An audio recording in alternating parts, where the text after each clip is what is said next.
بسم اللہ الرحمن الرحیم۔ نیک بادشاہ اور ملکہ کا واقعہ بیان کیا جاتا ہے کہ کسی ملک میں ایک نیک سیرت بادشاہ کی حکومت تھی۔ وہ شاہی خزانے سے ایک پیسہ بھی اپنی ضروریات کے لیے نہیں لیتا تھا۔ وہ کہا کرتا تھا کہ شاہی خزانہ عوام کا ہے اور عوام پر ہی خرچ کیا جانا چاہیے۔ بادشاہ خود کتابت کیا کرتا اور اس کی آمدنی سے اپنا گزارا کرتا۔ اس کی ملکہ بھی نیک تھی۔ وہ گھر کا سارا کام خود کرتی تھی، صفائی کرتی تھی، کھانا پکاتی تھی، کپڑے سیتی، گھر کے سارے کام کاج اپنے ہاتھوں سے کیا کرتی تھی۔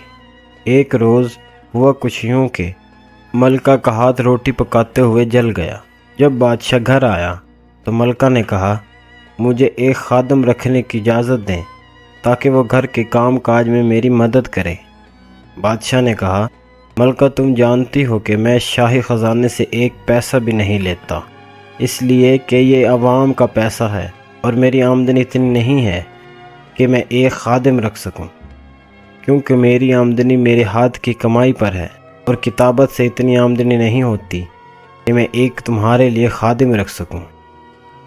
مزید بادشاہ کہنے لگا کہ اگرچہ میں ایک بادشاہ ہوں مگر حقیقت میں ایک عام غریب آدمی ہوں۔ شاہی خزانے پر صرف عوام کا حق ہے جو صرف عوام کی فلاح کے لیے ہی خرچ ہونا چاہیے۔ اگر آج میں نے اس خزانے سے آج کچھ لے لیا تو کل خدا تعالیٰ کو کیا جواب دوں گا؟ ملکہ تم حلال کی کمائی پر صبر و شکر کرو تو روز قیامت خدا تمہیں اس کا بہت اجر دے گا۔ بادشاہ کی ملکہ بھی چونکہ سمجھدار اور نیک خاتون تھی، اس لیے پھر سلطان سے اس سلسلے میں کچھ نہ کہا اور گھر کے کام کاج خود کرتی رہتی۔ اس لیے کہا جاتا ہے کہ خدا سے دوستی رکھنا ہو تو اپنے ہاتھ سے کماؤ اور حلال رزق سے اپنے اور خاندان کی کفالت کرو۔ اللہ ہمارے حکمرانوں کو بھی ایسی سمجھ عطا فرمائے، آمین یا رب العالمین۔